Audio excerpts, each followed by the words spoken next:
عبده ورسوله صلوات الله وسلامه على سيدنا محمد وعلى آله وصحبه وبارك وسلم تسليما كثيرا كثيرا. أما بعد فأعوذ بالله من الشيطان الرجيم. بسم الله الرحمن الرحيم. والسماء بنيناها بأيد وإنا لموسعون والأرض فرشناها فنعم الماهدون. ومن كل شيء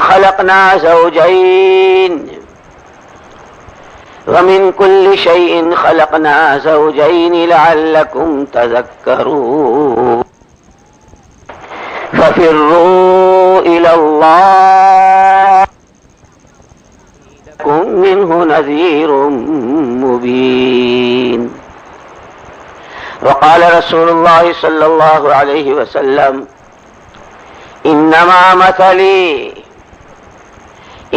مثلي ومثل ما بعثني الله بالعلم والهدى كمثل غيث الكثير أو كما قال رسول الله صلی اللہ علیہ وسلم.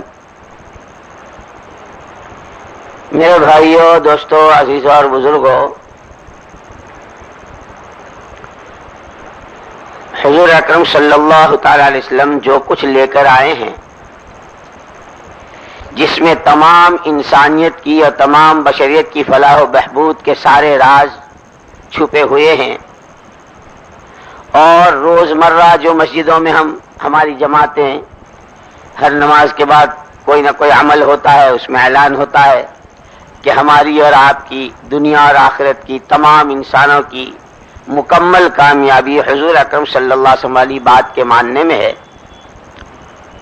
اس حدیث میں حضور اکرم صلی اللہ تعالی علیہ وسلم نے قیامت تک آنے والی بشریت، چونکہ آپ کو سب کی ذمہ داری دی گئی، حق تعالی شانہ نے خود آپ کی زبان فیض ترجمان سے یہ اعلان کرایا: قل یا ایھا الناس انی رسول اللہ الیکم جمیعا. پیارے نبی جی، آپ خود اپنی زبان فیض ترجمان سے یہ فرما دیجئے کہ لوگوں، تم سب کے لیے اللہ نے مجھ کو بھیجا ہے. اور لوگوں کو اللہ نے یوں کہا کہ وما آتاکم الرسول فخذوہ وما نہاکم عنہ فانتہوا. جو کچھ تمہیں پیغمبر خدا صلی اللہ علیہ وسلم دیں اسے لے لو، اور جس سے روکیں اس سے رک جاؤ.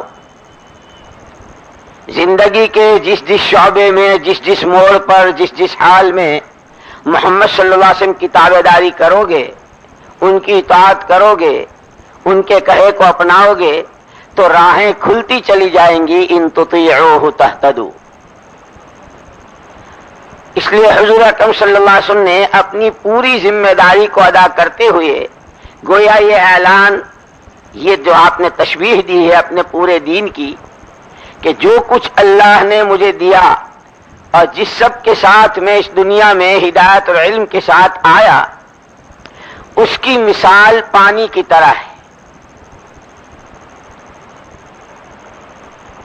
کیا مطلب؟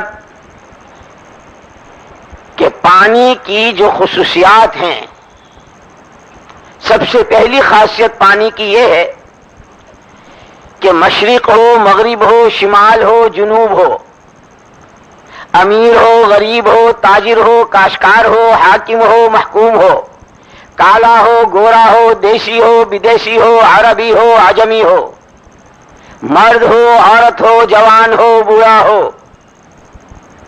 پوری بشریت دنیا کے چار کونے میں جتنی پھیلی ہوئی ہے، جتنے پہلے تھے، جتنے اب موجود ہیں، اور آئندہ قیامت کا سور پھونکے جانے تک جتنے آئیں گے، ان سب کے لیے یہ پیغام پانی کے ساتھ تشبیہ دے کر یوں کہہ دیا کہ جس طرح دنیا میں کوئی آدم کا بچہ اور کوئی حوا کی بیٹی پانی سے مستغنی اور بے پرواہ نہیں، کوئی ایک فرد بشر ایسا نہیں مل سکتا جسے پانی کی ضرورت نہ ہو. یہ کہہ کر کے آپ نے درپردہ یہ بات فرما دی کہ جس طرح پانی کے بغیر پانی سے کسی کو استغنا نہیں، اب پانی ہر ایک کی مشترکہ ضرورت ہے.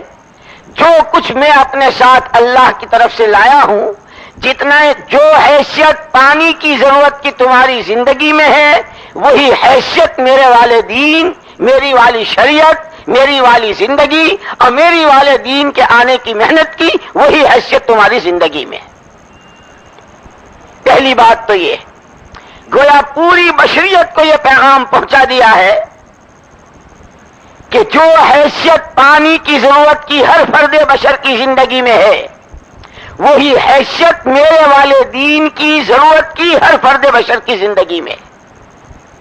اور پھر اس سے آگے جہاں پانی کی یہ خصوصیت ہے کہ پانی کی ہر ایک کو ضرورت، وہاں پانی کی ایک عجیب خصوصیت یہ ہے کہ جتنی چاہے قسم کے پھلوں کا رس پی لو، جتنے جوس پی لو، جتنی آئس کریمیں کھا لو، جتنی ٹھنڈی بوتلیں پی لو، اور جتنی قسم کے چاہے مشروبات شربت پی لو، لیکن پیاس بجھانے کی جو تاثیر سادے اور عام پانی میں ہے، وہ نہ کسی آئس کریم کے ڈلے میں ہے، نہ کسی پھلوں کے رس میں ہے، اور نہ کسی اور مشروبات میں ہے.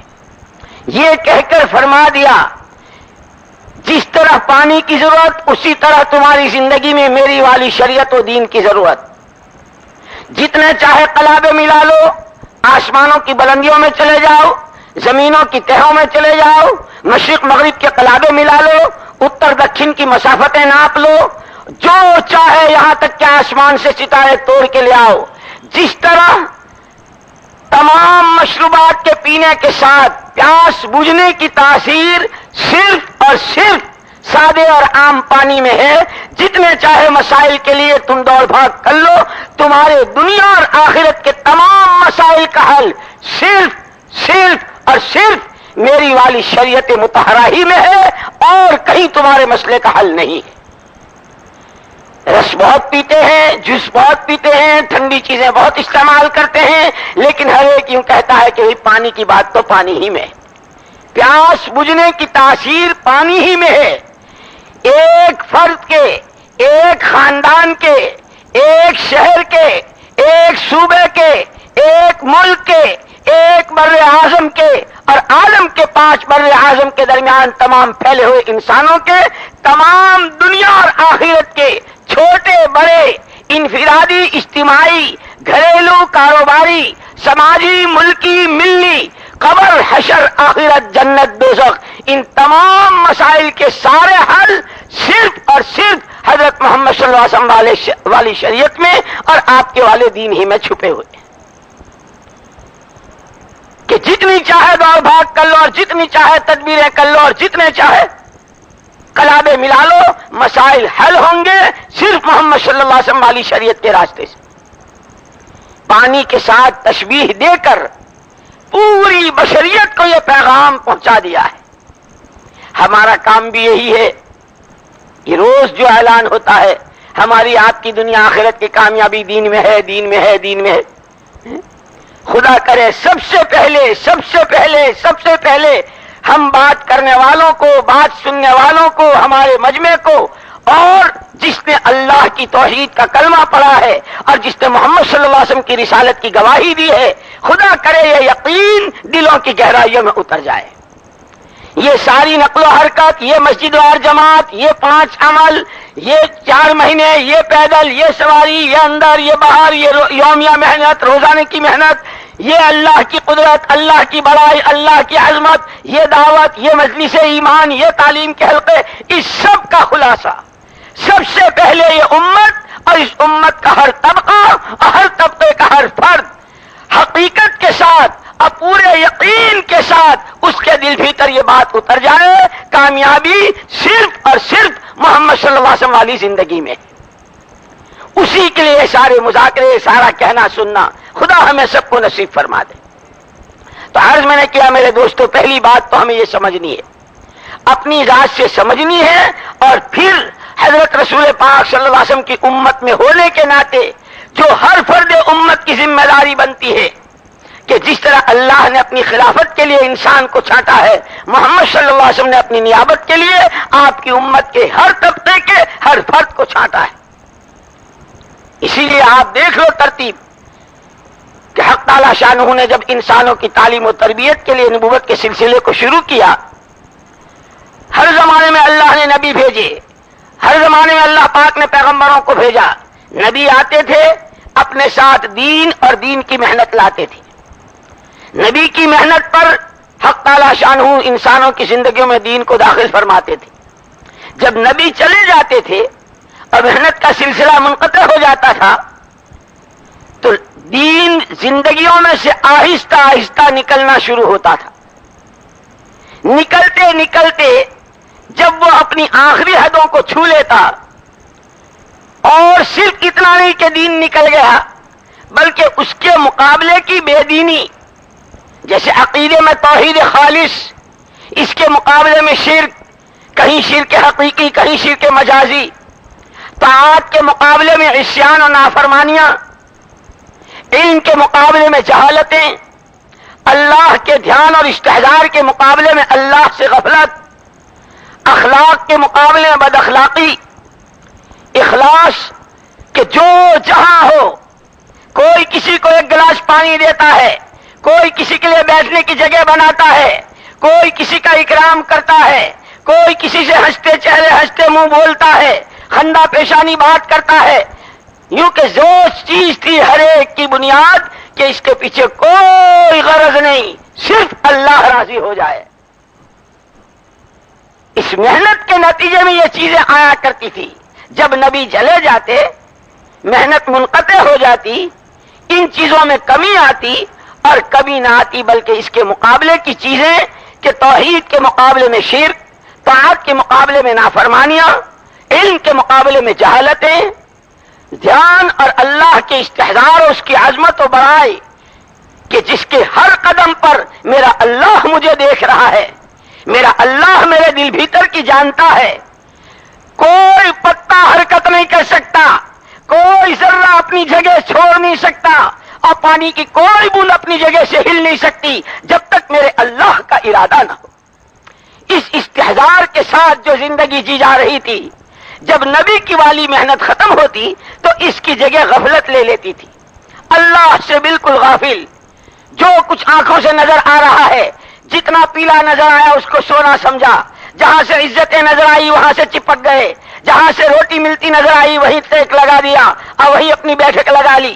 یہ جو غفلتیں آئی، اور پھر اغراض اس درجے تک کہ نہ خدا کو چھوڑا نہ خدا کی مخلوق کو چھوڑا، اللہ کی عبادت جو صرف اللہ کے لیے کرنی تھی اس میں بھی غیروں کو شریک کیا، اللہ کی مخلوق کے ساتھ جو کرنا تھا صرف اللہ کو راضی کرنے کے لیے اس کی جگہ بھی اغراض آ گئی۔ کوئی کسی سے ہنستے چہرے ملتا ہے تو کوئی غرض، کوئی کسی کو کوئی چیز دے رہا ہے تو کوئی غرض، ایک اغراض سے بھر گئی۔ عرض یہ کر رہا تھا میرے بھائیوں، میری بات پھیل جاتی ہے، عرض یہ کر رہا تھا کہ حق تعالی شانہ نے انسانوں کی تربیت کا جو سلسلہ نبوت اور پیغمبری کے راستے سے شروع کیا، نبی آتے تھے، اپنے ساتھ دین اور دین کی محنت لاتے تھے۔ جب محنت ہوتی تھی زندگیوں میں دین آتا تھا۔ نبی جب چلے جاتے تھے تو محنت کا سلسلہ منقطع ہو جاتا تھا۔ محنت کا سلسلہ منقطع ہونے پر یہ صفات اور دین زندگیوں سے آہستہ آہستہ نکلنا شروع ہوتا۔ صرف دین نہیں نکلتا تھا، اس کی جگہ بے دینی لے لیتی تھی۔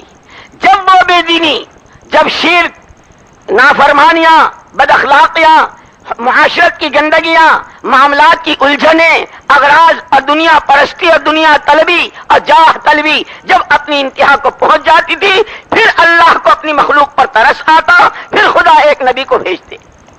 امام بخاری رحمۃ اللہ علیہ فرماتے ہیں، بخاری شریف میں موجود ہے، کلما ہلک نبی خلفہ آخر، جب ایک نبی تشریف لے جاتے دوسرے نبی آتے، پھر وہ نبی اپنے ساتھ دین اور دین کی محنت لاتے، محنت کرتے، آہستہ آہستہ لوگوں کی زندگی کا رخ صحیح ہوتا، لوگوں کی زندگیوں میں دین آنا شروع ہوتا، دین آتا، اللہ کی مددیں آتی، خاندان، افراد، مجمع اور امتیں کامیاب ہوتی جو نبی کی بات مانتے۔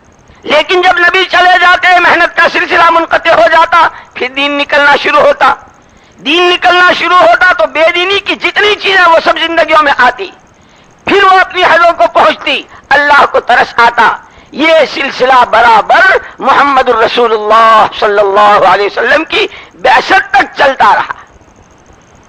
نبی آتے، اپنے ساتھ دین لاتے، دین کی محنت لاتے، محنت کے نتیجے میں دین زندگیوں میں آتا، اور اس دین پر اللہ کے جتنے وعدے، اللہ اپنے وعدوں کو پورا فرماتے۔ اسی لیے قرآن کہتا ہے ڈنکے کی چوٹ، یا ایھا الناس، یا ایھا الناس ان وعد اللہ حق، یا ایھا الناس ان وعد اللہ حق، لوگوں اللہ کے وعدے حق ہیں۔ فلا تغرنکم الحیات الدنیا ولا یغرنکم باللہ الغرور، لوگوں اللہ کے جتنے وعدے ہیں، وعیدوں کے لیے بھی وعدے کا لفظ استعمال ہوا ہے قرآن میں، تمام وعدے، تمام وعیدیں حق ہیں، حق ہیں، حق ہیں۔ تمہاری زندگی کے مختلف حالات، اسی لیے اللہ نے کہا والسماء بنيناها بأيد وإنا لموسعون والأرض فرشناها فنعم الماهدون ومن كل شيء خلقنا زوجين لعلكم تذكرون، ہم نے ہر چیز کا جوڑا بنایا ہے، آسمان زمین کا جوڑا، چاند و سورج کا جوڑا، سردی گرمی کا جوڑا، مرد و عورت کا جوڑا، عزت و ذلت کا جوڑا، علم و جہالت کا جوڑا، توحید و شرک کا جوڑا، اخلاق و بد اخلاقی کا جوڑا، کامیابی ناکامی کا جوڑا، حالات کی موافقت و مخالفت کا، ہر چیز کا ہم نے جوڑا بنایا ہے۔ اور آپ پوری دنیا پر نظر ڈال لیں، پوری دنیا میں جتنے انسان آباد ہیں، ہر ایک ان میں سے کسی ایک حال سے وابستہ ہوگا، یا تندرست ہوگا یا بیمار ہوگا، جوان ہوگا یا بوڑھا ہوگا، عزت میں ہوگا یا ذلیل ہوگا، کاروبار خوب اچھے چل رہے ہوں گے یا ٹھپ ہو رہے ہوں گے۔ پوری دنیا میں جتنے مرد، جتنی عورتیں، ہر ایک ان میں سے کسی نہ کسی ایک حال سے وابستہ، انہیں قرآن یہ کہہ رہا ہے لا تغرنکم الحیات الدنیا، کہ جو جہاں جس حال میں ہے، جو جہاں جس حال میں ہے، اس کا وہ حال اسے دھوکے میں نہ ڈالے۔ مال والے کو مال، حکومت والے کو حکومت، عہدے والے کو عہدہ، تندرستی والے کو تندرستی، جوانوں کو جوانی، جس پہ جو حالات اچھے ہیں ان کے وہ حالات انہیں دھوکے میں نہ ڈالے۔ بیمار کو بیماری، غریب کو غربت، جس کے کاروبار ٹھپ ہو گئے یا جس کے یہاں جو حالات کی ناموافقت ہے، کہ اس کا یہ حال اسے دھوکے میں نہ ڈالے۔ کیوں؟ کہ جس پر جس وقت جو حال ہے، جس پر جس وقت جو حال ہے، ایک فرد کی سطح سے، ایک خاندان پر، شہر پر، محلے والوں پر، صوبے والوں پر، ملک والوں پر، بر اعظم والوں پر، اور عالم کے 5 بر اعظم کے ہر فرد بشر پر، جس پر جو حال جس سطح سے ہے، ہمارا ایمان ہے، ہمارا عقیدہ ہے، کوئی درخت کا پتا ہل نہیں سکتا، پانی کی بوند اپنی جگہ سے حرکت نہیں کر سکتی جب تک اللہ کا ارادہ نہ ہو۔ جتنے حالات ایک فرد کی سطح سے لے کر عالم کی 4 سمتوں میں بسنے والے انسانوں پر ہے، صرف اور صرف اللہ ہی کے ارادے اور مشیت سے۔ اسی لیے کہا فلا تغرنکم الحیات الدنیا، تمہیں تمہاری دنیاوی زندگی کے یہ مختلف حالات دھوکے میں نہ ڈال دے کہ 2 پیسے ہاتھ میں آ گئے، یا کسی عہدے منصب پر پہنچ گئے، یا کچھ کارخانے، کچھ کاریں، کچھ گاڑیاں، کچھ پہننے کو، کھانے کو، پینے کو، رہنے کو، سہنے کو، اوڑھنے کو، اور کچھ اچھل کود کو سامان مل گئے تو فرعون بن گئے۔ خبردار خبردار خبردار خبردار، لا تغرنکم الحیات الدنیا، تمہارے یہ موافق حالات تمہیں فرعون نہ بنا دے، تمہاری زبانوں سے قارون کے الفاظ نہ بنوا دے، تم سے قوم عاد و قوم سبا کی طرح کی ڈنگیں اور جھوٹے دعوے نہ کروا دے۔ فلا تغرنکم الحیات الدنیا، اور اگر پستی میں ہو، ذلت میں ہو، فقر و فاقے میں ہو، تنگدستی میں ہو، بیماریوں کی انتہا میں ہو، اور زندگی کے سانس گن رہے ہو، اگر ایسے حالات میں ہو، خبردار خبردار، ان میں کا کوئی حال تمہیں مایوس نہ کر دے کہ حالات کی مساعدت میں اترانا اور حالات کی مخالفت میں مایوس اور ہاتھ پہ ہاتھ دھر کے بیٹھ جانا، خبردار یہ چیز تمہیں دھوکے میں نہ ڈالے۔ کیوں؟ کہ حالات تمہارے پروردگار کی طرف سے ہے، اس لیے قرآن یوں کہتا ہے لعلکم تذکرون، یہ جتنے جوڑے ہم نے بنائے ہیں، عزت و ذلت کے، کامیابی ناکامی کے، زمین و آسمان کے، بلندی و پستی کے، جتنے جوڑے ہم نے بنائے ہیں، ہر جوڑا تمہیں نصیحت سکھانے کے لیے ہے کہ جو جس حال میں ہے، جو جس حال میں ہے نصیحت حاصل کرے، اور پھر کیا کرے؟ فَفِرُّوا إِلَى اللَّهِ، ہر ایک سے مشترکہ طور پر، ہر ایک سے اجتماعی طور پر ایک ہی بات کا اعلان ہے قرآن کا، جو عزتوں میں ہے، جو سربلندیوں میں ہے، جو مال و دولت میں ہے، جو کھانے پینے میں ہے، جو عیش و عشرت میں ہے، ان کے لیے بھی یہی پیغام ہے قرآن کا، اور جن کے حالات خستہ اور ناگفتہ بہ ہیں ان کے لیے بھی یہی ایک پیغام ہے قرآن کا۔ ہر ایک سے یوں کہا گیا فَفِرُّوا إِلَى اللَّهِ، کہ جس پر جو حال ہے ایک فرد کی سطح سے لے کے عالمی سطح پر اللہ کی طرف سے ہے، ہر ایک سے ایک ہی، ہر ایک کے نام ایک ہی پیغام ہے، اور ہر ایک کے لیے ایک ہی قرآن کی رہبری ہے، فَفِرُّوا إِلَى اللَّهِ، تاجروں اللہ کی طرف بھاگو، کاشتکاروں اللہ کی طرف بھاگو، مزدوروں اللہ کی طرف بھاگو، کارخانے داروں اللہ کی طرف بھاگو، حاکموں اللہ کی طرف بھاگو، پبلک اور عوام اور شعب اور عوام اللہ کی طرف بھاگو، ارے مردوں اللہ کی طرف بھاگو، عورتوں اللہ کی طرف بھاگو، ہر ایک کے لیے ایک ہی پیغام ہے قرآن کا، فَفِرُّوا إِلَى اللَّهِ۔ کیا مطلب؟ فَفِرُّوا إِلَىٰ أَوَامِرِ اللَّهِ، اللہ کے حکموں کی طرف بھاگو کہ جو جس حال میں ہے۔ اسی لیے یہ محمد الرسول اللہ صلی اللہ علیہ وسلم کی شریعت کا کمال ہے، حضور کی شریعت کا کمال ہے کہ انسانی زندگی کا کوئی شعبہ ایسا نہیں جس میں حضور کی شریعت میں رہبری نہ ہو۔ یہ الگ بات ہے کہ ہم اس کی طرف پیچھ کر کے کھڑے ہوں، تو یہ تو طے ہے کہ جس طرف آدمی رخ کرتا ہے ادھر کی سوئی بھی نظر آ جاتی ہے، اور جس طرف پشت ہوتی ہے تو کوئی ہمالیہ بھی نظر نہیں آتا۔ اسی لیے اس پوری محنت کا خلاصہ، یہ سارے اجتماعات، یہ ساری دوڑ بھاگ، یہ سارے مذاکرے، یہ ساری مسجد وار جماعتیں، یہ 5 کام، یہ 4 مہینے، یہ پیدل، یہ سب کا خلاصہ جو جہاں ہے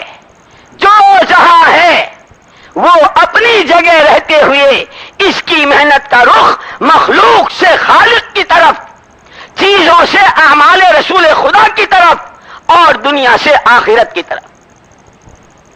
نہ تاجروں سے تجارتیں چھڑوانی، نہ عہدیداروں سے استعفے دلوانے، اور نہ حاکموں سے حکومتیں چھڑوانی، نہ غریبوں کے لیے کہنا کہ تم اپنی زندگی میں جس طرح چاہے مال کما لو، نہ امیروں سے کوئی بات کہنی۔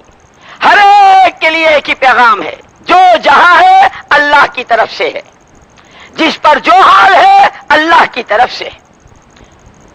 پریشانی صرف اس وجہ سے ہے، اگر ایک فرد پریشان ہے تو، ایک فیملی اور خاندان پریشان ہے تو، ملک پریشان ہے تو، اور عالم پریشان ہے تو، صرف اس کی بنیاد یہ ہے ہر ایک اپنے مسئلے کا حل مخلوق کے ہاتھوں تلاش کر رہا ہے۔ تمام نبی، تمام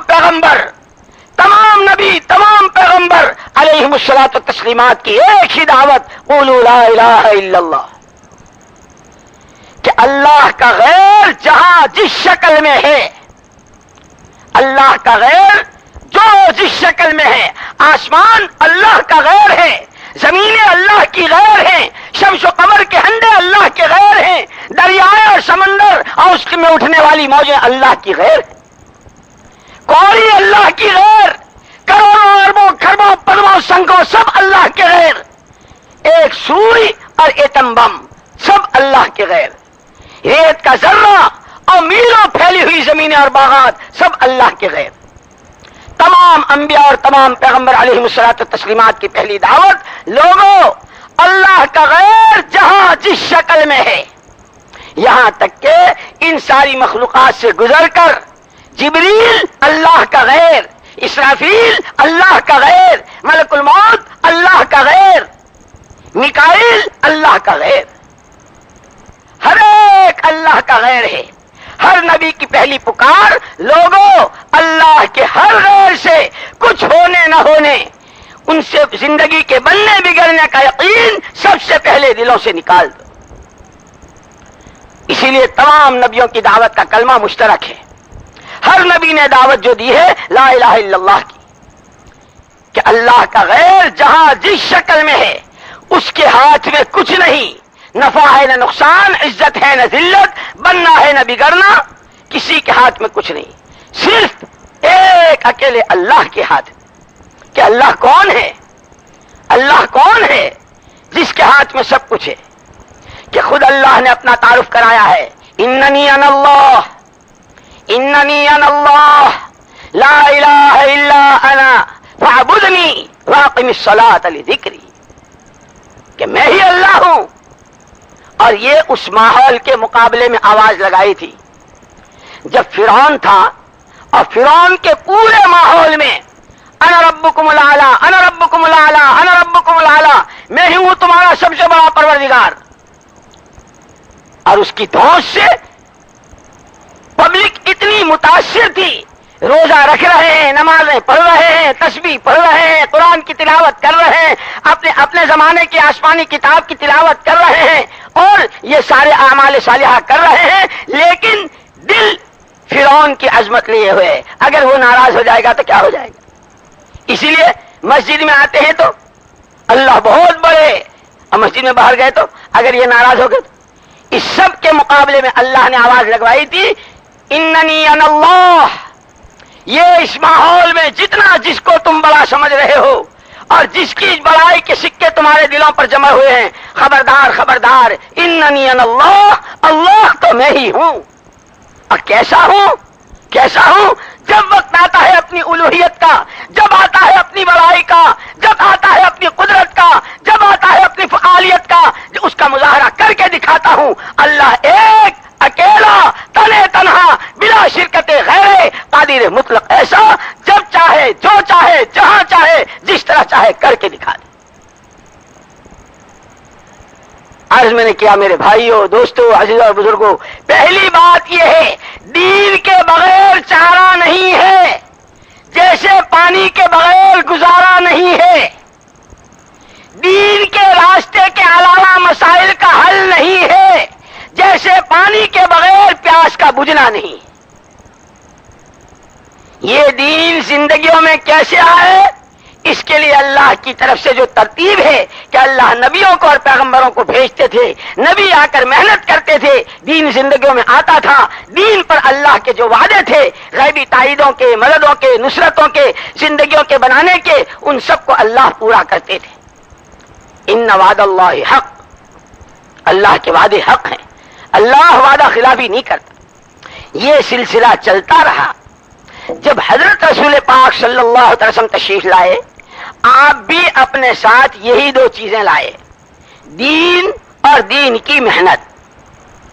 آپ اپنے ساتھ دین لائے، دین کی محنت لائے۔ ذمہ داری آپ کو دی گئی تھی، یا ایھا النبی انا ارسلناک شاہدا، یا ایھا النبی انا ارسلناک شاہدا ومبشرا ونذیرا وداعیا الی اللہ باذنہ وسراجا منیرا۔ ہم نے آپ کو شاہد بنا کر، بشیر و نذیر بنا کر، داعی اللہ بنا کر اور سراج منیرہ بنا کر کے بھیجا ہے۔ یہ آپ کی ذمہ داریاں ہیں۔ خلاف پیمبر کسے رہ گزید، ہرگز بمنزل نخواہد رسید۔ میرا راستہ ہے بالکل سیدھا ہے، پیچھے پیچھے چلے آؤ، خبردار خبردار، دائیں بائیں کی گلیاریوں میں، آگے پیچھے کے قصوں میں اور کہیں کے قضیوں میں الجھنا مت۔ جہاں میری راہ چھوڑو گے منزل سے دور ہو جاؤ گے۔ صاف صاف راستہ کیا ہے میرا؟ راستہ کیا ہے میرا؟ ادعو الی اللہ علی بصیرۃ۔ اللہ کا ہر بندہ اللہ سے وابستہ ہو جائے، اللہ کا ہر بندہ، اللہ کی ہر بندی اللہ کو پہچان لے۔ اسی لیے اہل علم نے لکھا ہے کہ انسانی زندگی کا پہلا فرض، انسانی زندگی کی پہلی ذمہ داری اپنے خالق، اپنے مالک، اپنے پالنہار و پروردگار کو پہچاننا ہے۔ اور اسی لیے قرآن نے ایسے انسانوں کو انسان کہنا گوارا نہیں کیا. کہنے کو انسان ہے، بولی بولتا ہے انسانوں کی، کھانا کھاتا ہے انسانوں کا، رہتا ہے انسانوں کے محلوں میں، اور نام لکھا جاتا ہے انسانی رجسٹروں میں، اور پھر نہیں جانتا تو اپنے خالق و مالک ہی کو نہیں جانتا. اولئک انہم الا کالانعام، قرآن کہتا ہے انہم الا کالانعام، کیے تو چوپایوں سے بھی گئے گزرے.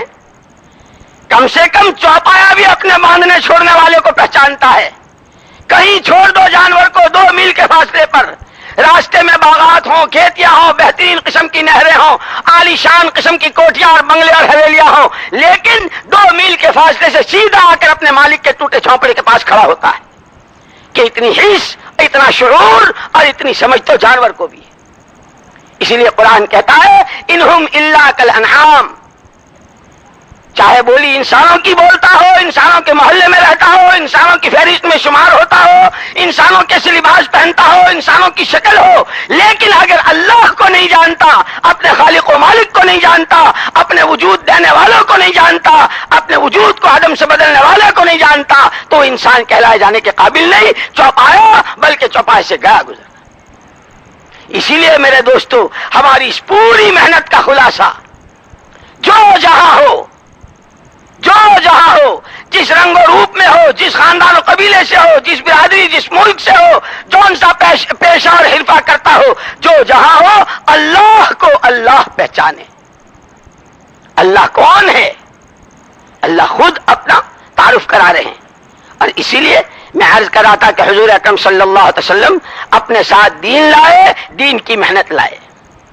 آپ نے جب اپنی ذمہ داری کو پورا کرنا شروع کیا تو پہلے ہی دن سے اس ذمہ داری کے پورا کرنے کی راہ میں طرح طرح کے حالات اور طرح طرح کی رکاوٹیں، جس کی تفصیل کا اس وقت میں یہ موقع نہیں. مکی زندگی 13 سالہ، مدینہ منورہ کی صلی اللہ علیہ صاحبہ 10 سالہ، انفرادی، اجتماعی، ہر لائن کے حالات، بھوک کے، پیاس کے، سردی کے، گرمی کے، کپڑوں کی کمی کے، کہیں پتے چبا رہے ہیں، کہیں ٹڈیاں کھا رہے ہیں، کہیں پیٹ پہ پتھر بندھے ہوئے ہیں، کہیں دندان شہید ہوئے ہیں، کہیں سروں میں خود کی کڑیاں گھسی. یہ سب کچھ ہوا ہے. ہجرت ہوئی ہے، ڈبڈباتی آنکھوں، روتی آنکھوں بیت اللہ کو رخصت کیا ہے، اب بیت اللہ سے رخصت ہوئے ہیں. یہ سب کچھ ہوا ہے، لیکن اس محنت کے بارے میں پوری بصیرت،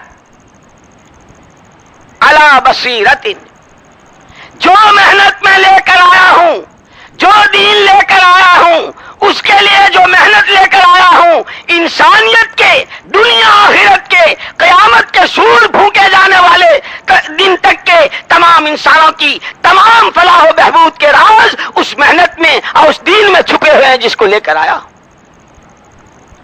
اسی لیے حضور اکرم صلی اللہ علیہ وسلم لوگوں کے انکار سے، لوگوں کی طرح طرح کی اذیت رسانیوں سے حضور مایوس ہو کر بیٹھ نہیں جاتے تھے. ایک ایک کے گھر پر، ایک ایک کے در پر، قبیلوں پر، میلوں میں، بازاروں میں، خیموں میں، سفر میں، حضر میں، ایک ایک کے پاس جا رہے اور اپنا پیغام، لیکن پیغام پوری خیر خواہی کے انداز میں. انی لکم ناصح امین، انی لکم ناصح امین. اسی لیے میرے دوستو، ہماری محنت نہیں ہو سکتی، ہمارا کام کار نبوت نہیں ہو سکتا، ہماری دعوت نہیں ہو سکتی جب تک کہ ہمارے اس کام میں، ہر کام کرنے والے کے اندر اللہ کی 4 سمتوں میں پھیلی ہوئی مخلوق کے لیے خیر خواہی کا جذبہ نہ ہو. ہر ایک کا بھلا چاہنا، اور سب سے بڑی بھلائی کہ فمن زحزح عن النار وادخل الجنة فقد فاز، فمن زحزح عن النار وادخل الجنة فقد فاز وما الحیاة الدنیا الا متاع الغرور. ہر فرد بشر، آدم کا ہر بچہ، حوا کی ہر بیٹی، ہر ایک جہنم سے بچ جائے، جنت میں داخل ہو جائے، یہ ہر کام کرنے والے کے اندر کا جذبہ. اسی لیے حضور اکرم صلی اللہ علیہ وسلم نے جب یہ دعوت میراث کے طور پر اور نیابت کے طور پر امت کے حوالے کی ہے، جس کو میں عرض کر رہا تھا کہ نبی آتے تھے، جب چلے جاتے تھے اللہ دوسرے نبی کو بھیجتے تھے، لیکن جب حضور تشریف لائے تو اعلان کر دیا اب آپ کے بعد کوئی نبی نہیں آئے گا۔ کیوں؟ کہ آپ کی امت کا ہر فرد، آپ کا ہر کلمہ گو وہ آپ کا نائب ہوگا، ہر ایک نائب ہے، ہر ایک نائب ہے، اسے احساس ہو یا نہ ہو۔ وہ اسٹیشن کے پلیٹ فارم پر کولی کا کام کرتا ہو، وہ سڑک پہ رکشہ کھینچتا ہو، اور چاہے وہ ٹھیلا دھکیلتا ہو، اور چاہے وہ تھوڑے تھوڑے پھل گشت لگا کے بیچتا ہو، اور چاہے معمولی سی مزدوری کرتا ہو یا کسی بڑے سے بڑے عہدے پر فائز ہو، ہر ایک جس نے اللہ کی توحید کا کلمہ پڑھا ہے اور جس نے نبی کی رسالت کا کلمہ پڑھا ہے، خدا کی قسم وہ محمد صلی اللہ علیہ وسلم کا نائب، نمائندہ اور آپ کا وارث ہے۔ خدا ہمیں اس کا احساس دے دے۔ اب کیا مطلب ہے نائب کا؟ خالی زبان سے کہہ دو ہم نبی کے نائب ہیں، ہم نبی کے نائب ہیں، ہم نبی کے نائب ہیں، نہیں، یہ نمائندوں کا جو پورا مجمع تیار کیا تھا، جن کو مسجد کے راستے سے بنایا تھا، اور جس کے لیے قرآن نے کہا لَمَسْجِدٌ أُسِّسَ عَلَى التَّقْوَىٰ مِنْ أَوَّلِ يَوْمٍ لَمَسْجِدٌ أُسِّسَ عَلَى التَّقْوَىٰ مِنْ أَوَّلِ يَوْمٍ أَحَقُّ أَن تَقُومَ فِيهِ۔ پیارے نبی جی، یہ مسجد جس کی بنیاد پہلے دن سے خوف خدا، کہ اس مسجد کی بنیاد ہی خوف خدا، اللہ ناراض نہ ہو جائے، اللہ کی قدرت خلاف نہ ہو جائے، اللہ کا غیبی نظام خلاف نہ ہو جائے، اس کی بنیاد یہ ہے احق ان تقوم فیہ۔ پیارے نبی جی، یہ مسجد زیادہ حقدار ہے اس بات کی کہ آپ کا قیام اس مسجد میں ہو، اس لیے نہیں کہ اس کا فرش بہت شاندار ہے، اس لیے نہیں کہ اس کے قمقمے بہت شاندار ہیں، صاف قرآن کہتا ہے احق ان تقوم فیہ فیہ رجال یحبون ان یتطہروا۔ اس واسطے یہ مسجد زیادہ حقدار ہے آپ کے قیام کے لیے کہ اس کی جو پوری جماعت ہے، یہ مسجد کی جو جماعت، مسجد کی جماعت جو ہم کہتے رہتے ہیں، قرآن سمجھا رہا ہے مسجد کی جماعت کیسی ہو۔ فیہ رجال یحبون ان یتطہروا، کہ یہ مسجد والے جتنے ہیں اور یہ مسجد کی جو جماعت ہے، تمام خواہشات، تمام مرغوبات، تمام چاہتیں، تمام امنگیں، تمام ارمان، تمام چاہت کی چیزیں دلوں سے رخصت ہو کر ایک جذبہ رہ گیا ہے، ہم پاک ہو جائیں، دل ہمارے پاک، عقیدے ہمارے پاک، اعمال ہمارے پاک، اخلاق ہمارے پاک، معاشرت ہماری پاک، معاملات ہمارے پاک، اخلاق ہمارے پاک۔ یحبون ان یتطہروا، مسجد میں ہے تو، اور مسجد کے باہر کی جو زندگی ہے جس میں معاشرت ہے، معاملات ہے، اخلاق ہے۔ اس لیے یاد رکھنا میرے دوستو، مسجد وار جماعت کی بہت بڑی ذمہ داری ہے۔ جو ساتھی روزانہ کے مشوروں میں بیٹھتے ہیں، جو ساتھی روزانہ کی فکروں میں جڑتے ہیں، اور جو اپنی ذات سے لے کر عالم کے آخری کنارے تک کے انسانوں کو سوچتے ہیں، ان کے لیے سب سے پہلی شرط ہے اپنی معاشرت، اپنے معاملات اور اپنے اخلاق کی صفائی اور پاکیزگی۔ جن کے ہاتھوں خدا کام لیا کرتا ہے، جن کے ہاتھوں زندگیوں کی تعمیر ہوا کرتی ہے، جن کے ہاتھوں تاجر، کاشتکار، وکیل، ڈاکٹر، انجینئر، عوام، خواص، مالدار، غریب سب جانتے ہیں کوئی تعمیر بغیر بنیاد کے نہیں بنتی۔ تعمیر ہوتی ہے بغیر بنیاد کے، اور یہ کہ ہر تعمیر کا پورا دار و مدار وہ اس کی بنیادوں پر ہے۔ پوری امت کے جتنے طبقات ہیں، ہر طبقے کے تحت جتنے افراد ہیں، ان کی زندگی کی تعمیر کی بنیادیں یہ مسجد وار جماعت ہے۔ جتنا ان کا ایمان ٹھوس، جتنے ان کے اعمال صالح، جتنی ان کی معاشرت پاکیزہ، جتنے ان کے اخلاق بلند، جتنے ان کے معاملات صاف، ان پر رکھ کر خدا انسانی زندگیوں کی تعمیر کرے گا۔ معمولی بات نہیں ہے۔ اس لیے عرض کر رہا تھا کہ جب حضرت رسول پاک صلی اللہ علیہ وسلم تشریف لائے ہیں، مکمل دین اور دین کی محنت، لیکن ساتھ کے ساتھ یہ بھی ہوا کہ اب آپ کے بعد کوئی نبی نہیں آئے گا۔ اس لیے حضور اکرم صلی اللہ علیہ وسلم ہر نبی جاتے ہوئے ان کے ساتھ ان کی محنت چلی گئی، نبی گئے، محنت گئی، دین گیا۔ قربان جائے کالی کملی والے کے، قربان جائے تاجدار مدینہ فخر دو عالم احمد مجتبی محمد مصطفیٰ صلی اللہ علیہ وسلم کے۔ اللہ اپنی شان پوری امت کی طرف سے آپ کو جزائے خیر مرحمت فرمائے۔ آپ رخصت ہوتے ہوئے دین اور دین کی محنت اپنے ساتھ لے نہیں گئے، بلکہ جو کچھ آپ لائے تھے، یا ایھا الرسول بلغ ما انزل الیک من ربک، پیارے نبی جی اور پیارے پیغمبر صلی اللہ علیہ وسلم، جو کچھ آپ کی طرف اتارا گیا ہے جوں کا تو پہنچا دیجئے۔ آپ نے دین پہنچایا، دین کی محنت پہنچائی، اور پھر رخصت ہوتے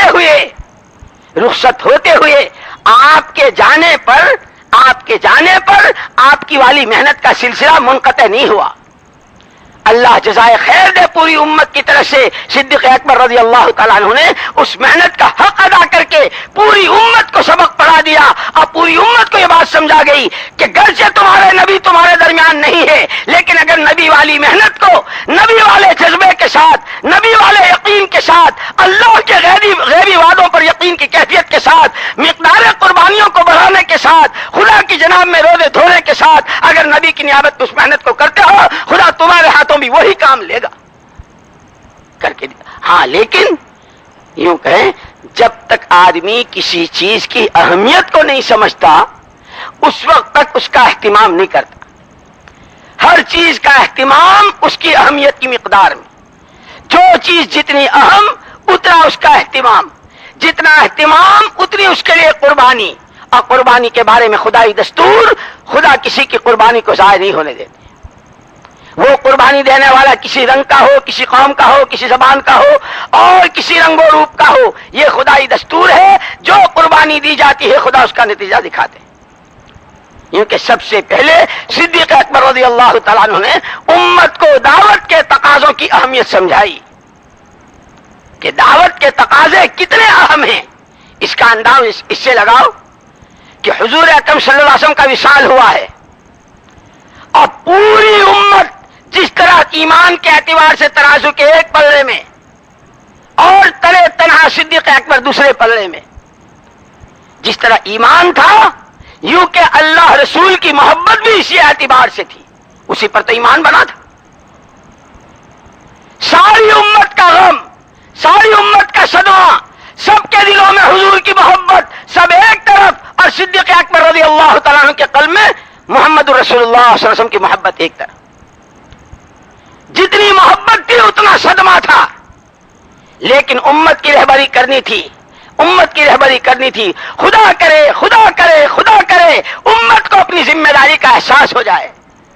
ہم صرف کھانے کمانے کے لیے نہیں آئے ہیں، ہم صرف چتروں لیدروں کے لیے نہیں آئے ہیں، ہم اللہ کے بندے ہیں۔ خلافت کا جوڑا ہمیں پہنایا گیا ہے، نبی کے نائب ہیں، محمد صلی اللہ علیہ وسلم کی فکریں، آپ کی سوچ، آپ کی نقل و حرکت، آپ کی والی معاشرت، آپ کے والے اخلاق، آپ کے والے معاملات، آپ کا والا تعلق میں اللہ، اور آپ کی والی شفقت عام امت پر، اس سب کی نیابت کرنی۔ صدیق اکبر رضی اللہ عنہ کو پتا چلا، راستے میں تھے، کیفیت ایک ایسی چیز ہوتی ہے کہ کوئی کسی کی کیفیت کو بیان نہیں کر سکتا۔ اس حادثے اور اس سانحہ کا جو صدمہ صدیق اکبر رضی اللہ عنہ کے قلب اطہر کو پہنچا، اس کو کوئی الفاظ میں تعبیر کر ہی نہیں سکتا۔ لیکن ہم نے سنا اپنے بڑوں سے، مولانا محمد الیاس صاحب رحمۃ اللہ علیہ کے یہاں جو بے چینی تھی اور جو بے قراری تھی، ایک مرتبہ ہم مولانا علی میاں صاحب رحمۃ اللہ علیہ کی خدمت میں بیٹھے ہوئے تھے، تذکرہ ہوا تبلیغ کا، محنت کا، تو اس پر فرمایا کہ مولانا الیاس صاحب رحمۃ اللہ علیہ کی جو بے چینی اور بے قراری تھی، اس کو الفاظ میں کوئی تعبیر کر ہی نہیں سکتا۔ بھائی یہ تو ایسا ہے جیسے ایک آدمی ہے، اس کا اکلوتا بیٹا ہے، درد بیٹے کے پیٹ میں ہے، باپ جتنا چاہے بے چین ہو، جتنا چاہے بے قرار ہو، لیکن بیٹے پر جو گزر رہی وہ تو بیٹا ہی جانتا ہے۔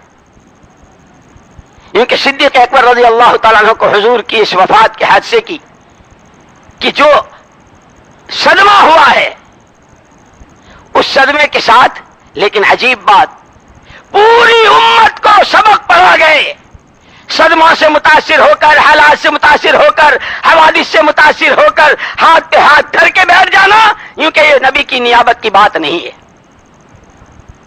ہر حال میں اللہ کی خلافت، نبی کی نیابت، اس کا انداز اس انداز سے ہو کہ کسی حال سے متاثر ہوئے بغیر جس وقت کا جو امر، جس وقت کا جو تقاضا، اس تقاضے کے پورا کرنے کی جو صورت ہو، ہر ایک نبی کی نیابت میں اس کو پورا کر رہا ہو۔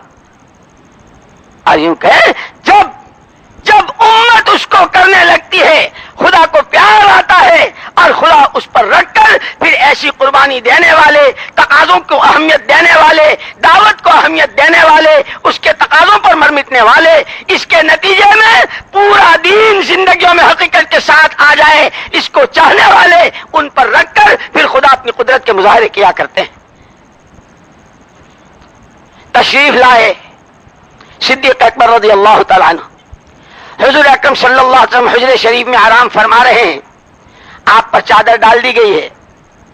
اب ایک طرف اپنی ذات کے سنبھالنے کا مسئلہ ہے، اسی وقت میں اپنی بیٹی کی بیوگی، باپ کی بیٹی بیوہ ہو جائے باپ کی کمر ٹوٹ جاتی ہے، اور کون بیٹی ہے اور کیسے داماد، کہ اب زمین و آسمان نے کبھی ایسا دیکھا ہے نہ دیکھیں گے، نہ کوئی ایسا داماد دنیا میں ہوا ہے، نہ کوئی ایسا داماد ہوگا جو محمد رسول اللہ صلی اللہ علیہ وسلم صدیق اکبر کے داماد تھے۔ اپنی ذات کو سنبھالنا ہے، اپنی بیٹی کے صدمے کو اس کو سہارا دینا ہے، اور جو محبت اپنی لخت جگر سے ہے، نبی کی سچی محبت کے نتیجے میں محمد صلی اللہ علیہ وسلم کی صاحبزادی حضرت فاطمہ سے بھی وہی محبت ہے۔ وہ فاطمہ تو بضعۃ منی، فاطمہ میرا جگر پارا ہے، اس کو بھی تسلی دینی ہے۔ ازواج مطہرات، تمام مومنین و مومنات کی مائیں سب وہاں موجود ہیں، ان کو تسلی دینی ہے۔ اور 23 سالہ محنت کے نتیجے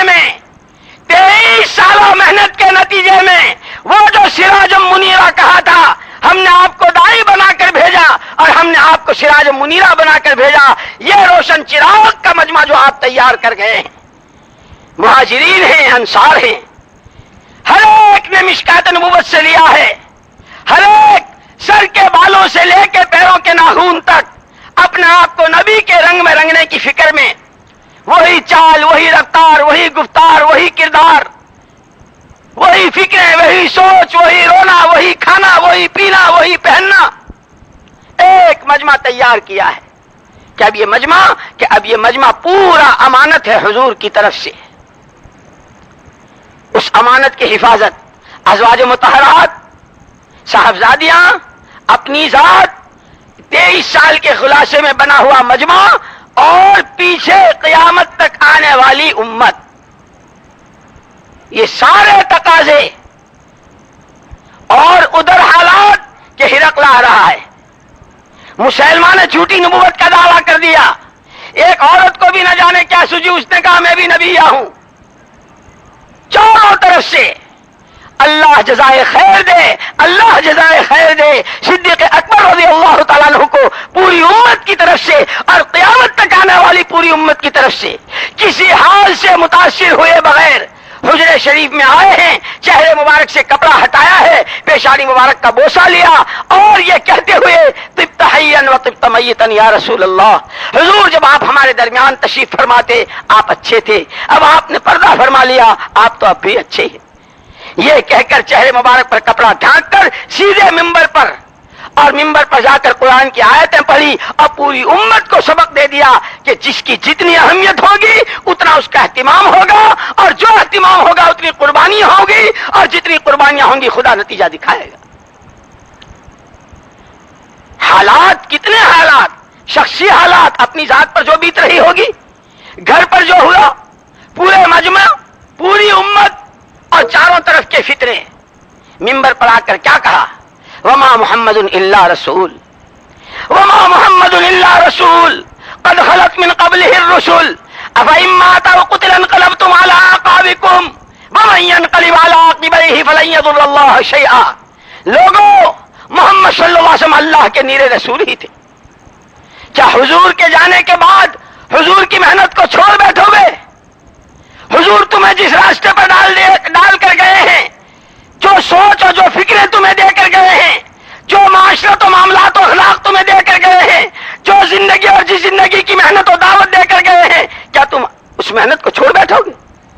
سن لو، سن لو، جو چھوڑے گا، جو الٹے پیر واپس ہوگا، اپنے ہی ہاتھوں اپنے پیروں پر کلاڑی مارے گا. اللہ کا، اللہ کے دین کا چاول اور رتی برابر کا نقصان نہیں ہوگا. کام کرنا ہے. اسی لیے حضور اکرم صلی اللہ علیہ وسلم نے فرمایا ترکت فیکم امرین، ترکت فیکم امرین ان تمسکتم بہما لن تضلوا ابدا، کتاب اللہ و سنت رسولہ. تمہیں سڑک پہ چھوڑ کے نہیں جا رہا ہوں، کسی کی گود میں بٹھا کے نہیں جا رہا ہوں، کسی کا مرہون منت بنا کے نہیں جا رہا ہوں. تمہیں ایک ہاتھ میں قرآن اور دوسرے ہاتھ میں قرآنی زندگی زندہ ہو جائے، اس کی محنت دے کے جا رہا ہوں. اس لیے یاد رکھنا میرے دوستو، اللہ نے بڑی استعدادیں دی ہے، امت میں بڑی استعداد رکھی ہے. ہر فرد امت میں قرآن سمجھنے کی، قرآن پڑھنے کی، قرآن سمجھنے کی، قرآن پر چلنے کی اور قرآنی زندگی کو جینے کی اور اس قرآنی زندگی کے چار دانگے عالم میں زندہ ہونے کی محنت کی استعداد اللہ نے ہر امتی میں رکھی. یہ الگ ہے کہ ہمیں معلوم ہی نہیں کہ ہماری استعداد کیا ہے، ہماری صلاحیت کیا ہے. یہی وجہ ہے جس کو لکڑی ملی اس نے اپنی ساری صلاحیتیں لکڑی پہ لگا دی، جسے لوہا ملا اس نے سب وہاں لگا دی، جسے زمین کے ڈھیلے ملے اس نے اس پر لگا دی. اسی لیے دوسری بات اس محنت کے ذریعے یہ کہی جا رہی ہے کہ اپنی صلاحیتوں کو سمجھو، اپنی استعدادوں کو سمجھو. محمد الرسول اللہ صلی اللہ علیہ وسلم فرماتے ہیں الناس معادن کمعادن الذهب والفضة. جس طرح کانوں میں سونا چاندی بھرا ہوا ہے، امت بڑی بڑی صلاحیتوں اور استعدادوں سے لبالب بھری ہوئی ہے. اور یہ جو کچھ نظر آ رہا پوری دنیا میں، یہ کیا ہے؟ یہ مائک کیا ہے؟ انسانی صلاحیت کے استعمال کا نتیجہ ہے. یہ لکڑی جو جنگل میں جھاڑیوں میں کھڑی تھی اب تخت کی شکل میں یہاں ہے، کیا ہے؟ انسانی صلاحیتوں کا نتیجہ ہے. معمولی سوئی اور جیب پین سے لے کر بڑی سے بڑی مشین تک، ایک تاگے سے لے کے بڑی بڑی مارکیٹوں اور فیکٹریوں تک، ایک پلاسٹک کے ٹکڑے سے لے کے پلاسٹک کے کارخانوں تک، جو کچھ دنیا میں اس وقت نظر آ رہا ہے یہ سارے کا سارا انسانی صلاحیتوں کا نتیجہ ہے. اس تبلیغ و دعوت کی محنت کے راستے سے امت کے ہر طبقے کے ہر فرد کو یہ بات کہی جا رہی ہے اپنی صلاحیتوں کے مصرف کو سمجھو. ہم لوہے لکڑی پر، تانبے پیتل پر، مٹی کے ڈھیلوں پر، چتروں پر اس پر اپنی صلاحیتوں کے کھپانے کے لیے نہیں آئے. جی انسان ہیں، بشر ہیں، ہمارے ساتھ تقاضے ہیں. ہم کھائیں گے، پیئیں گے، پہنیں گے، اوڑھیں گے، کاروبار کریں گے، کمائیں گے، خرچ کریں گے، لیکن ہماری تمام تو صلاحیتیں صرف اس پر لگ جائے اور یہ خیال تک نہ آئے کہ ہم دنیا میں کیوں آئے تھے، ہماری ذمہ داریاں کیا دی گئی تھی اور ہمیں صلاحیتیں کہاں لگانی تھی. کیونکہ بہت بڑا ظلم ہے ہر امتی کا اپنی ذات پر اور پوری امت کا مشترکہ طور پر. اسی لیے اس محنت کے ذریعے یہ بات دوسری سمجھائی جانی ہے کہ امت کو اپنی صلاحیتوں کا احساس ہو. تاجروں میں جو صلاحیت، کاشتکاروں میں جو صلاحیت، انجینئروں میں جو صلاحیت، حاکموں میں جو صلاحیت، محکوموں میں جو صلاحیت، مالداروں میں جو صلاحیت، جوانوں میں جو صلاحیت، کنواری لڑکیوں میں جو صلاحیت، ماؤں میں اور دادیوں اور نانیوں میں جو صلاحیت، اور امت کے ہر طبقے کے ہر فرد میں جو صلاحیتیں ہیں، یوں کہ اصلاً ان تمام صلاحیتوں کے لگنے کی جگہ محمد صلی اللہ علیہ وسلم کی نیابت ہے. عقیدے سے لے کے اخلاق تک. یہی وجہ ہے حضور اکرم صلی اللہ علیہ وسلم نے مسجد نبوی کے راستے کہ جہاں مختلف مزاج، مختلف طبیعتیں، مختلف جذبات کے لوگ آئے اور سب کو سارے جذبات سے نکال کر ایک ہی جذبہ محمدی پر اور تربیت کیسی کی؟ سبحان اللہ. پورا مجمع ایسا تیار کیا اور پوری بستی ایسی تیار کی اور اس بستی سے پھر اس کی گلی، اس کا کوچا، اس کا گھر، اس کی شادیاں، اس کے بازار، اس کے مارکیٹ، ایک ایسا منظر بنایا کہ جو مدینے میں آتا تھا برجستہ اس کی زبان پر یہ کلمات آتے تھے، یا لیت لنا، یا لیت لنا مثل ما اوتی اصحاب محمد صلی اللہ علیہ وسلم. کاش خدا ہمیں وہ دے، کاش خدا ہمیں وہ دے جو اصحاب محمد صلی اللہ علیہ وسلم کو دیا گیا. کاش خدا ہماری صلاحیتیں وہاں لگوا دے، ہماری استعدادیں وہاں لگوا دے جہاں محمد صلی اللہ علیہ وسلم نے اپنے صحابہ کی لگوائی. اجلس بنا نؤمن ساعتن، صلاحیتیں لگ رہی ہے ایمان کی مجلسوں پر، صلاحیتیں لگ رہی ہے تعلیم کے حلقوں پر، صلاحیتیں لگ رہی ہے اللہ کے وعدوں کو سننا. حق ہے، حق ہے، حق ہے اس استحضار کے ساتھ اور اس یقین کی بنیادوں پر اپنی صلاحیتوں کو خرچ کرنا. صلاحیتیں لگوائی تھی ایمان کی مجلسوں پر، تعلیم کے حلقوں پر، اللہ کے ذکر پر، اخوت و بھائی چارگی پر، خیر خواہی پر، اور ایک دوسرے کے غم دکھیارے کے دکھ میں ہاتھ بٹانے پر، بھوکے کے کھلانے پر. جس کی آخرت خطرے میں ہے اس کی آخرت بچ جائے، انتہائی پیار کے ساتھ اس کے پاس پہنچا جائے. امت کی صلاحیتوں کے لگنے کی جگہ اصل یہ تھی جہاں محمد صلی اللہ علیہ وسلم نے اپنی مسجد میں ایک مجمع کو جمع کر کے مہاجرین و انصار سے وہ ساری صلاحیتیں لگوا کر دکھائی. جن کے ہاتھوں معاشرے میں پاکی آئی، جن کے ہاتھوں اخلاق میں پاکی آئی، بلندی آئی، جن کے ہاتھوں معاملات میں صفائی آئی، جن میں کہ ایک ایک کا تعلق مع اللہ، ایک ایک کا تعلق مع اللہ اس درجے کا کہ اگر کسی مسئلے میں خدا پر قسم کھا لے خدا اس کی قسم کی لاج رکھ لے. امت کی صلاحیتوں کے لگنے کی جگہ یہ تھی. اسی لیے تو کہتے ہیں کہ ہمارا کام کیا ہے، ہمارا کام کہ جتنے جو کام کے بارے میں کہتے ہیں میں تو کام والا ہوں، میں تو تبلیغ والا ہوں، میں تو جماعت والا ہوں. دنیا جن کو یہ کہتی ہے تبلیغ والے، تبلیغ والے، تبلیغ والے، کہ ان کا کام کیا ہے؟ یہ کیا چاہتے ہیں؟ اللہ قبر کو نور سے بھرے. مولانا محمد الیاس صاحب رحمۃ اللہ علیہ کی بار بار فرمایا اور قسمیں کھا کر فرمایا، اللہ کی قسم، پھر اللہ کی قسم، پھر اللہ کی قسم، اس محنت کے نتیجے میں ملک چاہتا ہوں، نہ دولتیں چاہتا ہوں، نہ عہدے چاہتا ہوں، نہ دنیا کی کوئی پھوٹی. کیا چاہتے ہیں؟ پھر چاہتے کیا ہیں؟ صرف اتنا چاہتا ہوں امت کا ہر طبقہ، ہر طبقے کا ہر فرد حضرت رسول پاک صلی اللہ علیہ وسلم کی وفات کے دن جہاں تھا اپنی صلاحیتوں کے لگانے، استعدادوں کے کھپانے، اپنا دین سیکھنے، دین پر چلنے، دین کی محنت کو اپنی محنت بنانے، جس سطح پر حضور چھوڑ کر گئے تھے دوبارہ یہ پوری امت وہاں پہنچ جائے. صرف اتنی بات چاہتا. میرے دوستو ابھی تو ہم چلے 3 چلوں کے دھکے میں چل رہے ہیں. 4 مہینے دے دیے، 6 مہینے دے دیے، پیدل چل لیے سواری. حضور کی سچی نیابت اس وقت تک نہیں ہوتی جو حضور کا غم وہ ہمارا غم، جو آپ کی فکریں وہ ہماری فکریں، جو آپ کی سوچ وہ ہماری سوچ، جس پر آپ کا رونا وہ ہمارا رونا، جس کے لیے آپ خوش اور آپ کے تبسم اور آپ کے دندان مبارک کے ظاہر ہونے پر جو آپ کو خوشی کے موقع پر ہوتا تھا، یہ کہ وہاں ہماری مسکراہٹ. ابھی تو ہم بہت دور ہیں. تو حضور کا رونا کیا ہے؟ روٹی کو رو رہے ہیں. میرے گھر کے چولہے بجھ گئے، ہائی کیا ہوگا؟ میری بیٹی کی چھاتی کا دودھ خشک ہو گیا، کیا ہوگا؟ محمد صلی اللہ علیہ وسلم بیٹی کی چھاتی کے دودھ خشک ہونے پر نہیں روئے ہیں، گھر کے چولہے بجھنے پر نہیں روئے ہیں. محمد صلی اللہ علیہ وسلم اپنے زخموں پر نہیں روئے ہیں. لیکن ہاں محمد صلی اللہ علیہ وسلم کے ایک امتی کی جب چوری ثابت ہو گئی اور اس کے ہاتھ محمد صلی اللہ علیہ وسلم کے حکم سے کاٹے جانے لگے، محمد صلی اللہ علیہ وسلم زارو قطار روئے ہیں. صحابہ نے آ کے عرض کیا اللہ کے رسول آپ کیوں رو رہے ہیں؟ آپ ہی کے فرمانے پر تو یہ ہوا. کیا فرمایا؟ حکم اللہ کا، حکم اللہ کا اسی طرح نافذ ہو کر رہے گا جس طرح اللہ کا حکم ہے. اگر اس جگہ، اس چوری کی جگہ محمد کی بیٹی فاطمہ ہو اس کے بھی ہاتھ کاٹے جائیں گے. اللہ کے حکم کے بارے میں کسی کے لیے لچک نہیں دی جائے گی. لیکن یہ تو بتاؤ میرے روتے جا رہے ہو اور میں نہ رو، میرے رونے کی چیز کیا ہے؟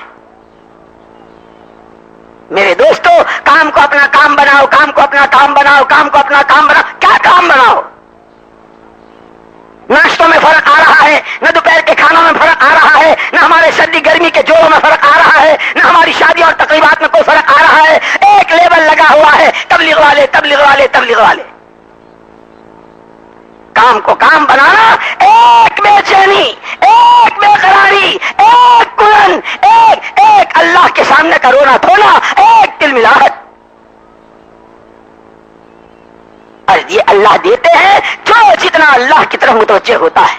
اللہ بہت غنی ہے، اللہ بہت غنی ہے، اللہ بہت بے نیاز ہے، اسے کسی کی پرواہ نہیں۔ اس کے یہاں یہ دنیا میں جتنی بنیادیں ہیں، ان میں کی کوئی بنیاد نہیں۔ ملک بنیاد ہے، نہ مال بنیاد ہے، عہدے بنیاد ہے، نہ خاندان بنیاد ہے، اور نہ برادریاں بنیاد ہے۔ اس کے یہاں تو ان اکرمکم عند اللہ اتقاکم۔ اسی لیے حضور اکرم صلی اللہ علیہ وسلم نے جب یہ کام امت کے حوالے کیا، جس کو میں نے عرض کیا تھا کہ ہر نبی کے جانے پر محنت کا سلسلہ ختم ہوا، لیکن محمد رسول اللہ صلی اللہ علیہ وسلم کی وفات پر آپ اپنی والی محنت امت کے حوالے نہیں کر گئے، بلکہ وہ ساری محنت امت کے حوالے کر گئے، اور ساتھ کے ساتھ عرفات کے میدان میں رخصت ہوتے ہوئے پوری امت کے نام یہ پیغام چھوڑا ہے، جس کے پہلے مخاطب صحابہ تھے، اور قیامت تک جو آپ کا کلمہ پڑھے گا وہ حضور کے اس پیغام کا اسی طرح مخاطب ہے۔ تم نے دیکھ لی 23 سالہ محنت، اور 23 سالہ محنت کے نتیجے میں مخلوق سے خالق کی طرف رخ ہونا، چیزوں سے اعمال کی طرف رخ ہونا، دنیا سے بے رغبتی، آخرت کا شوق بھر جانا، تمام ظلمتوں کا نورانیت سے بدل جانا، جہالتوں کا علم سے بدل جانا، غفلتوں کا ذکر سے بدل جانا، بد اخلاقیوں کا اخلاق سے بدل جانا، یہ اس دعوت کی محنت کا نتیجہ ہے جس کو میں تمہیں وارث بنا کے جا رہا ہوں۔ لیکن صاف سن لو، یہ محنت اپنی طاقت میں، اپنی حقیقت میں، اپنی بلندی میں، اپنے نتیجہ خیز ہونے میں وہی اثر رکھتی ہے جو پہلے دن محمد صلی اللہ علیہ وسلم کے ساتھ آدھے پر رکھتی تھی۔ شرط اس کی یہ ہے کہ اس محنت کے کرنے والوں کے دلوں سے تمام قسم کی چاہتے رخصت ہو کر ہر ایک کو اپنی ذاتی زندگی کے پاک کرنے، اپنی خاندانی، گھریلو، معاشرتی، معاملاتی، اخلاقی زندگی کے جتنے شعبے ہیں اس کے پاک کرنے کا جذبہ رہ جائے، اور اس کے ساتھ ساتھ نبی کی نیابت میں خدا کی مخلوق، الخلق عیال اللہ، مخلوق اللہ کا کنبہ ہے، مخلوق اللہ کا کنبہ ہے، اور اللہ کے یہاں سب سے زیادہ محبوب وہ ہے جو اللہ کے کنبے کو سب سے زیادہ نفع پہنچائے، پورے عالم کی نیت سے کہ ہر ایک اللہ کو پہچانے، ہر ایک کی آخرت بنے۔ یہ ذمہ داری اور یہ ہمارا کام ہے۔ کام اس وقت تک کام نہیں بنتا جب تک کہ ہم اپنی جان و مال کی قربانیوں کے مقدار کو نہیں بڑھاتے، جب تک کہ یہ 6 نمبر مولانا الیاس صاحب رحمۃ اللہ نے فرمایا تھا، میرا کام کیا ہے؟ میرا کام تو ہر کام کرنے والے کی زندگی میں یہ 6 نمبر اپنی حقیقت کے ساتھ آ جائیں۔ میرے دوستو، اتنے سالوں سے ہم چل بھی رہے ہیں، پھر بھی رہے ہیں، کہہ بھی رہے ہیں، سن بھی رہے ہیں، ہر ایک کو اپنے بارے میں اپنا فکر کرنا ہے۔ ہمارے ایمان میں ترقی کتنی ہوئی، اللہ کے وعدوں پر یقین کی بنیادیں کتنی بنی، محمد صلی اللہ علیہ وسلم والے اعمال میں، آپ کی والی تعلیمات میں، آپ کی والی معاشرت میں، آپ کے والے اخلاق میں، آپ کی دی ہوئی ہر موقع کی زندگی میں ہمارے لیے کامیابی ہے، یہ یقین کتنا بنا۔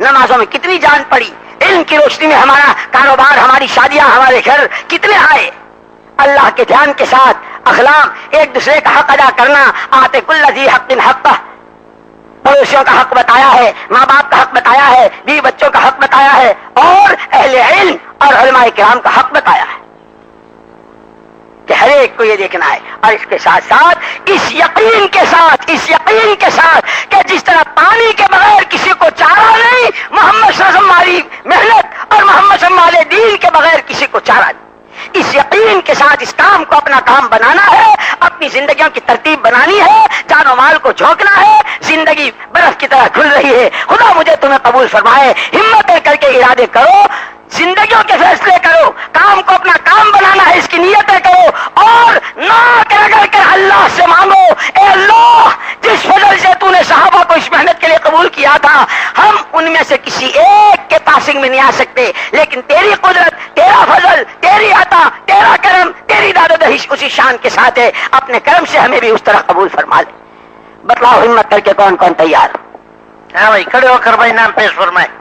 بھائی پوری زندگی اس میں تو لگنی چاہیے. ہاں جی بھائی پوری زندگی کے لیے لکھا ہے، آدھی زندگی کے لیے، سال کے لیے، 7 مہینے کے لیے.